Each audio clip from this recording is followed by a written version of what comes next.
So in studio, what we do is we do the ideation part where, someone has a frustration, right? Because frustrations are great. Frustration is someone wanted to accomplish something and that desire, that goal was thwarted, right? Well, that's a perfect thing to fix, right? Like if I say you have a problem, right? Like you have a problem, you have a mustache, and you're kind of like, well, I kind of like my mustache, man, right? Like focusing on the problem is hard, but if you tell me that you're frustrated that your mustache isn't the way you want it, right? Well, now we're engaged together and now I'm meeting your needs and we can work with that. Yeah. So we're on the same side of the table.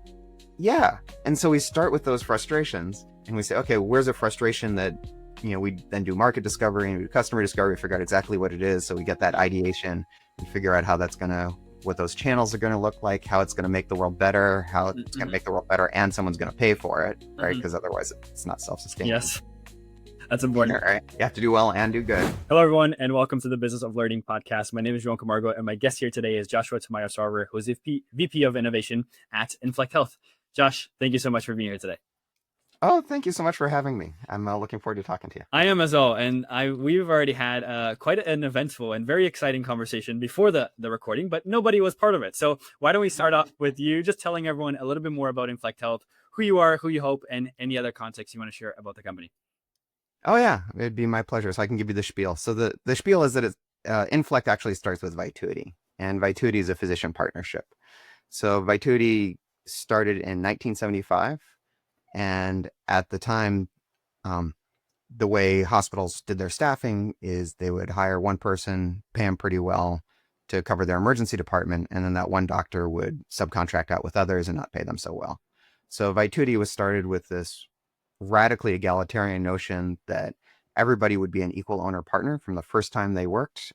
Even if they were the CEO, everyone's a partner and an equal owner.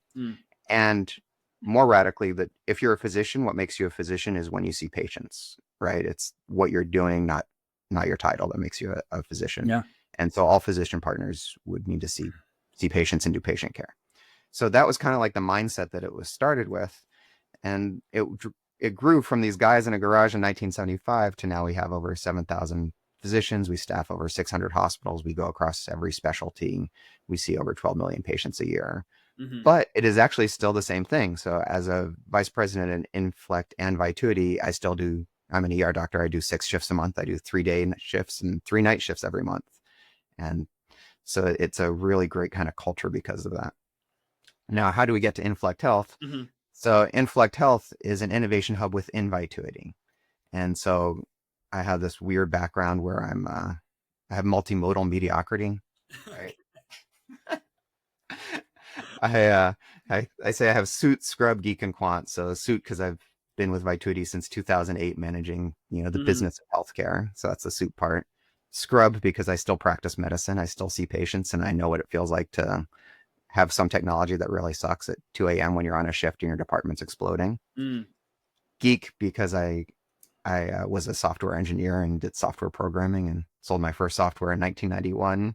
Wow. So I was like in utero, maybe. 5 now. Yeah, exactly. The math works out. And then quant because I have a PhD in statistics, so can understand the underlying models. Yeah. In any one of those areas, there's plenty of people who are much smarter and much better at that particular area than I am, which is why I say it's mediocrity. But I have some reasonable competence in all of them, and it's unusual to find someone who's has some competence in all 4 of those dimensions. So now what do we do with Inflect Health for that? So Inflect Health was created by Vituity because much of the tools that we use as clinicians and the technology gives us healthcare. I don't know if you've used your patient portal or one of those things, but they're really awful, right? Like, yes, they're not good.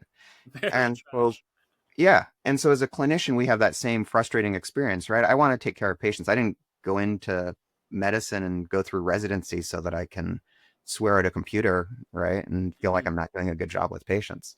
So our other clinicians feel that way as well. And so we started Inflect Health with the idea of if we get involved in, not just eating the food, but in making it, then we have an opportunity to make things that serve us and serve our patients better. So Inflect Health now has 3 verticals that we work on. One is capital, where what we do is we invest and we do pre-seed, seed, early Series A investments and follow on after that. The next one is studio. And that's where Hmm. you take something from ideation up through non-definitional customers, right? So someone who doesn't know me, doesn't like me, wouldn't want to talk to me, but they're going to buy my product anyway. Yeah, Once yeah, we get there, now we spin that out as a company. And then finally, the third one is advisory, where we advise everything from pre-seed and seed companies up through the big four tech companies on how to get their product yeah. into healthcare in a way that's meaningful, makes a difference, and scales quickly and effectively. Yeah, amazing. Thank you so much for sharing that. And it's so interesting because when we were first having our conversations, there's so many different dynamics that we were speaking of. So for the purpose of this, for the purpose of this podcast here, I've suggested that we focus on Inflect Health to really make it a little bit easier for, well, I guess the dynamic of my questions, but also for the listener who is listening in as well and wasn't part of our previous conversation. So, but one, thank you so much for sharing all those things. And two is when we were first speaking about those three aspects of Inflect Health, you mentioned one of them being particularly a favorite of yours, which I believe, if I recall correctly, was the studios side of the organization. So tell everyone a little bit more about what you guys actually do there and why you actually like it so much. Yeah. So in studio, what we do is we start with the ideation part. And, you know, I've been managing the innovation aspect of things, I guess, what is that, 17 years now? When was 2008? 2008 was actually, yeah, it was close to 17 Oh, years ago. Yeah. wow. Okay, so thanks for making me feel old. Anyway, so so I've been managing that for a long time, and there is something about going from an ideation to bringing something real into the world that Hmm. makes someone's life or day a little bit better, Yeah. which Yeah. just feels very, Hmm. very magical. Hmm. And going through that journey many times. So in studio, what we do is we do the ideation part where, you know, someone has a frustration, right? Because frustrations are great. I Yeah. love frustrations, right? Frustration is someone wanted to accomplish something, and that desire, that goal was thwarted, Hmm. right? Well, that's a perfect thing to fix, right? Hmm. Hmm. Like if I say you have a problem, right? Like you have a problem, you have a mustache, and you're kind of like, well, I kind of like my mustache, man, right? Yeah. Like focusing on the problem is hard, but if you tell me that you're frustrated that your mustache isn't the way you want it, Hmm. right? Well, now we're engaged together, and now I'm meeting your needs, and we Yeah. can work with that. Yeah. So You're on the same side of the table. yeah, and so we start with those frustrations, and we say, okay, where's a frustration that, you know, we then do market discovery and we do customer discovery, figure out exactly what it is. So we get that Hmm. ideation, we figure out how that's gonna, what those channels are gonna look like, how it's gonna make the world better, how Hmm. it's gonna Hmm. make the world better, and someone's gonna pay for it, right? Hmm. Because otherwise it's not self-sustaining. Yes. That's All important. right, you have to do well and do good.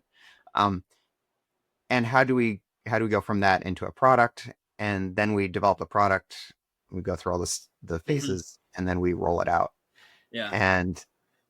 and that's what we do within studio. And Hmm. while I enjoy the other things, there's something about being on the hook yourself for it, right? Yeah. So Yeah. when we're advising, I'm basically advising others on how to do the same thing, Hmm. but it's not on me in quite the same way. And there's something nice about being on the hook for it and being really getting your hands dirty and being in the trenches and standing in front of the angry mobs who are Yeah. pissed off that you did what you did.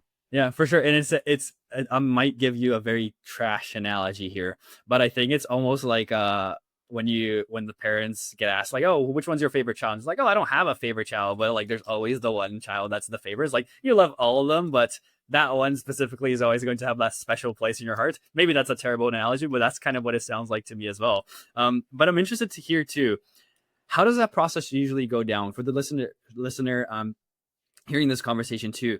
Is it you guys really start with that idea? Are you looking for these companies and trying to find good idea within them and then try to push that forward through a possible opportunity for a partnership, all those things? Tell me a little bit more about that dynamic of not only the studio, because I assume each of these aspects is very interrelated, but tell me a little bit more about that as well.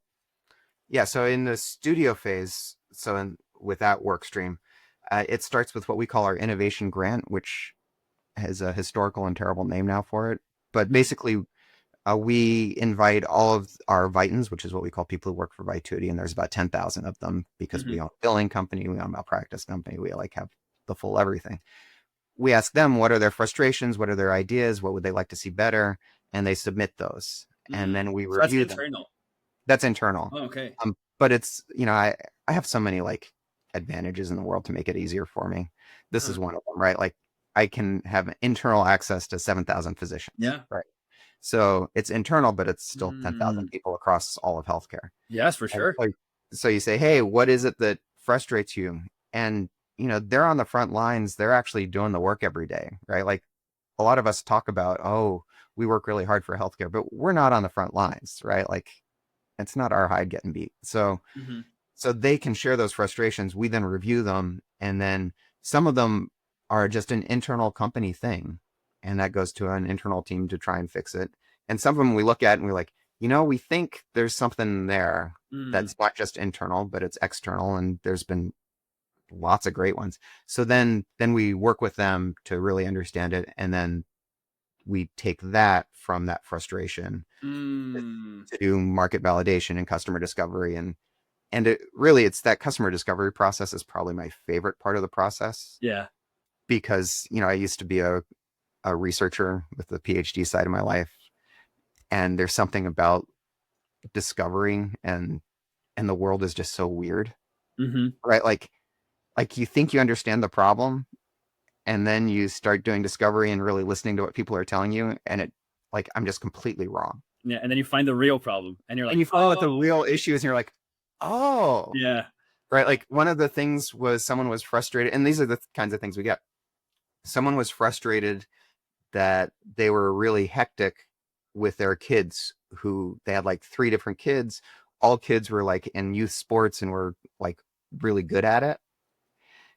And so we're like, oh, we should do like a youth healthcare center for youth athletes, right? Hmm. That was the idea. Okay. But then when we started doing the discovery and really talking to the parents, the frustration was trying to get their kids a place to do homework, get them good, healthy meals in between all the sports and the running around with all the kids, not having them sit in the minivan for 8 hours a day, right? Look, those were actually their frustrations. None of those were like someone needs to check their blood pressure, Hmm. right? And so then the real product is like a center that can help you with those logistics Yeah. and support for the Yeah. food and the homework. Yeah, it puts the right perspective into place, which is like at the end of the day, the thing that drives business, right? And from now, over 250 conversations I've had, which are again crazy to say out loud.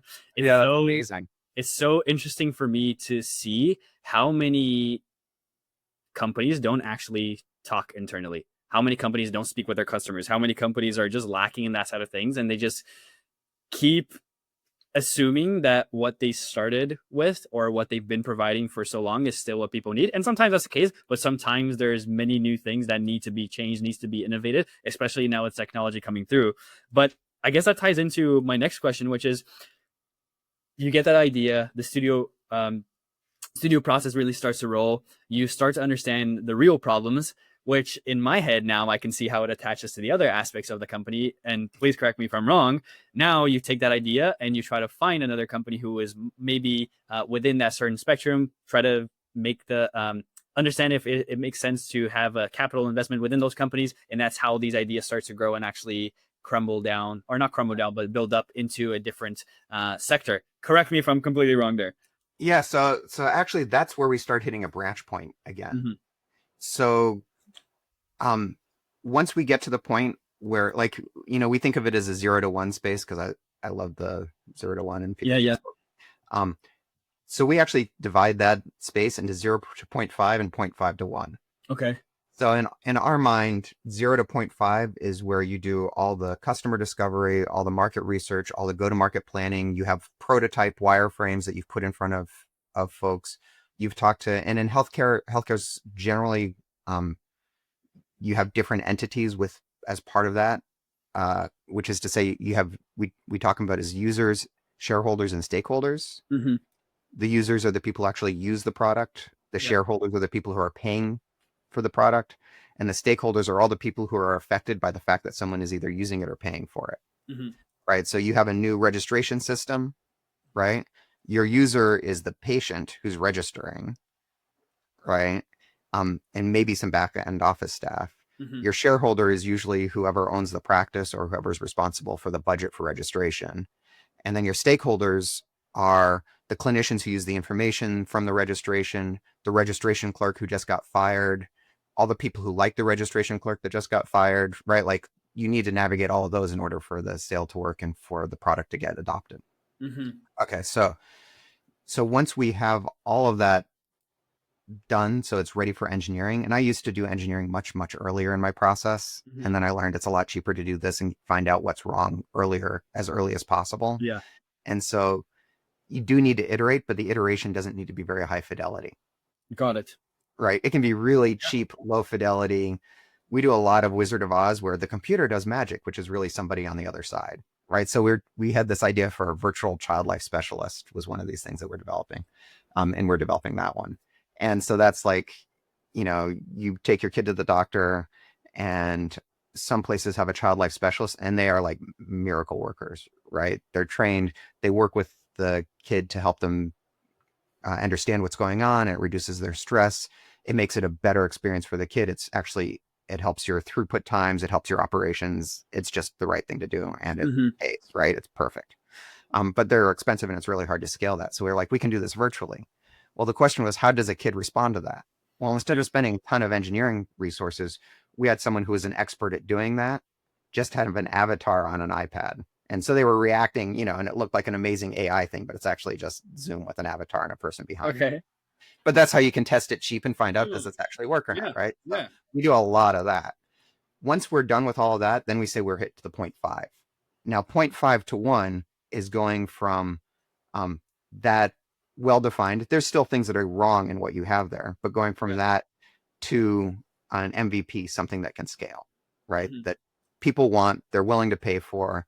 It can be deployed because it has all the security, all the regulatory boxes marked off. At that 0.5 is a bifurcation for us, or I shouldn't say bifurcation. That's where we decide, is this something we're going to build internally? Because we have our own engineering teams. And so when Studio does it, actually it's an internal build. Got it. So our engineers build that. And then we get it to the 1. A lot of them, we decide that we don't actually have a competitive advantage to do that. So like this child life specialist, we don't have a competitive advantage to do that internally. Our infrastructure is like Fort Knox, right? We just connect to 600 hospitals, right? So we have the most secure, amazing infrastructure for things that are super high patient information. And so we often build internally when that's what's going on. But if it's not, and like this takes a lot of conversational stuff, and interesting, this was the interesting thing I learned about this one, right?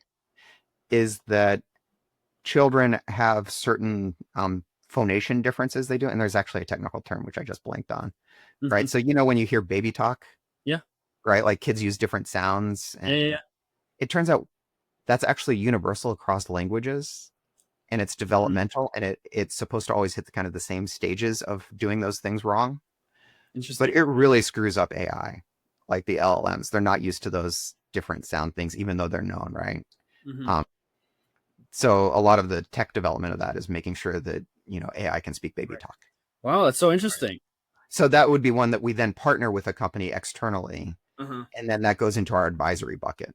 Got it. Right. So then I work with a company, but we have more of an advisory contract where it's their IP and we put an investment in them. Wow, that's so interesting. That's so interesting. And then if it's internal, then it stays in our studio stream. Yeah, no, that's really, really cool, because then this is a great perspective on how each of these phases or each of these aspects of the company actually still tie into each other, even if there's a chance that they won't. They can. It's like there's always the option there for things to happen. And right. Well, and then it always hits the third part of that, which is the venture arm, right? Yes. Which is who's putting money into it, and either if it's a studio, once we spin that out, right? Like our venture arm kind of is involved in it because they're funding it, and we're leveraging our venture network. Or if it's an advisory, is this a company or a team that we would invest in regardless of the fact that we're participating, right? Yeah, no, that's so cool. That's so cool. And oh man, I have so many other questions here, but in the interest of time, I want to ask a couple final ones for you here, Josh. One is, you guys are obviously a very successful company, over 10,000 employees in both Vituity and obviously Inflect Health, which is within Vituity in any case. I think people can sometimes hear that and they're like, wow, phenomenal, sunshines and rainbows. But we all know that business is not like that all the time. So I would love to hear from you. What are some of the challenges that can sometimes get in the way of the company's growth, to keep the company of course, on a steady state of growing. I'm assuming that's something that you guys want to keep doing, Mhm. but also looking externally. If it's finding new venture arms, if it's finding new ideas internally or externally as well, if it's finding new companies to advise. Tell me some of those challenges that can sometimes come through that might not always be visible to someone on the outside. All right. Well, man, that's another huge conversation in and of itself. So, so in terms of growing, my biggest frustration, which is it's an external frustration, which is an internal problem, Okay. which is we, whether it's true or not, or it's just a simple lack of humility. I think we are really great at what we do. We've developed and scaled internally over 37 products that have gone to market and been great. Mm-hmm. Which I think is probably more experience than just about anyone, or I think it is probably more experience at doing that in healthcare than anyone. So we're really good at doing it, Mm-hmm. and we're really bad at hype, right? Hmm. And healthcare is just flooded with, AI is going to be the doctor, and AI can, Mm. you know, do the next thing. Like it's like people somehow the terms AI have replaced what used to be the term religion or God or something, right? Like God will take care of it, AI will Mm. take care of it, right? Hmm. And the products that we've made are just objectively better than their competitors by many orders of magnitude. Mm-hmm. But we're not really good at the hype and the veneer around it, Yeah, the right? awareness of this, how good this thing is. Yeah, and I don't know if it's because we're doctors and so we're too honest about its shortcomings, right? Like I never want to oversell something, just like I never want to promise the patient, yeah, you're gonna live forever. Like you're not, right? Yeah. Yeah. So I don't know if that's what it is, but so it's an external problem for growth, Yeah. but it's actually an internal problem because Mhm. like the world doesn't change to adjust to your shortcomings, right? You have to figure it Yeah, out. for sure. And so that's one of the problems. For innovation, I would say Mm. the big challenge we've had with innovation, or I've had with innovation within an enterprise, Hmm. is that innovation in enterprise, and by innovation I mean like truly disruptive innovation, is the opposite of what you want your enterprise to do usually, which is not a common sentiment, but I can explain why I believe that to be true. Okay. Is when I'm have my enterprise hat on, what I want is I want things to run right. I want them to be super efficient, and I want them to be as much as possible operationally anyway on autopilot. Yeah. And all of that means what you want is you really want standardized work. Mm-hmm. Not And having to change all innovation is by definition non-standardized work.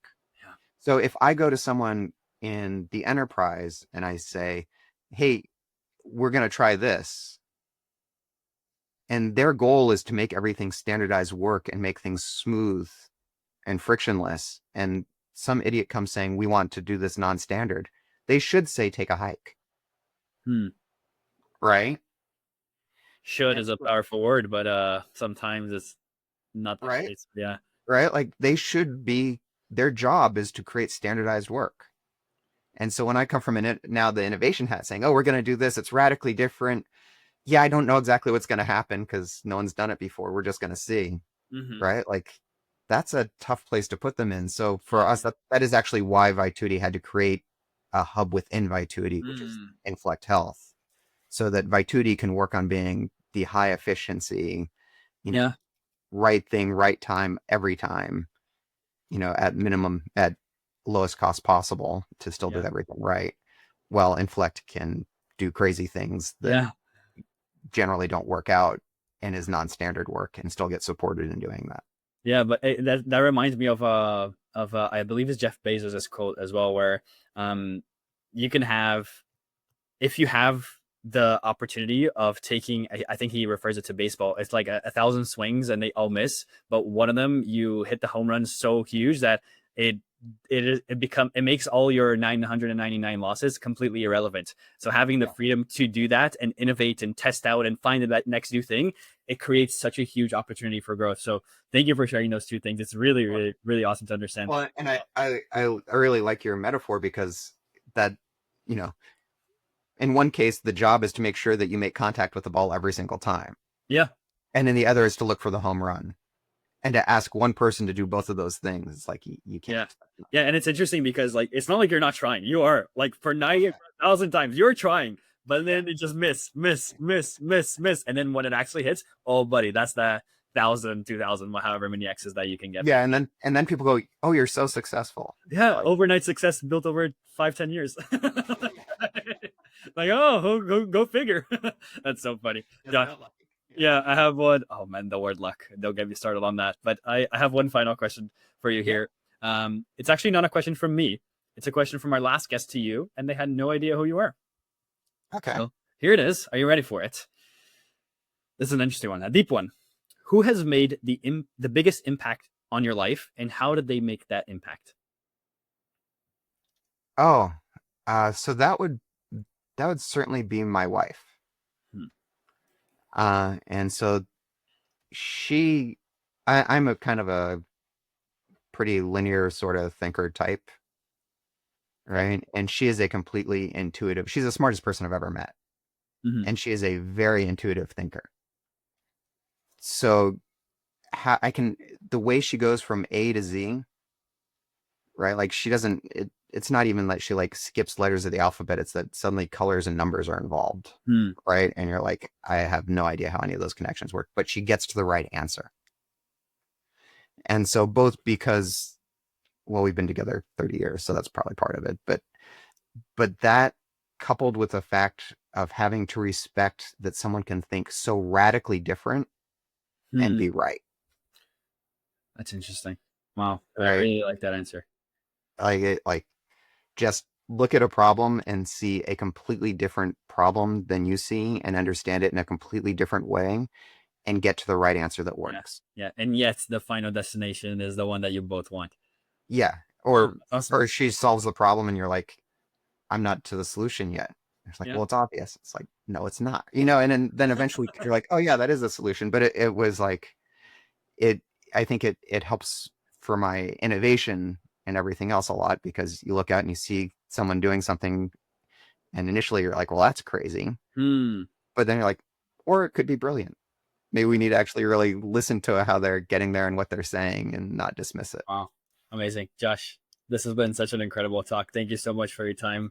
I really, really, For having me. yeah. Where should people go if they want to learn a little bit more about you, and of course, also a little bit more about Inflect and Vituity?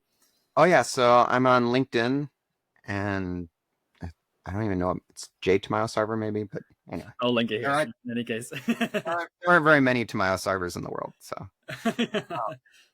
and then Inflect Health is inflect.health and Vituity is vituity.com.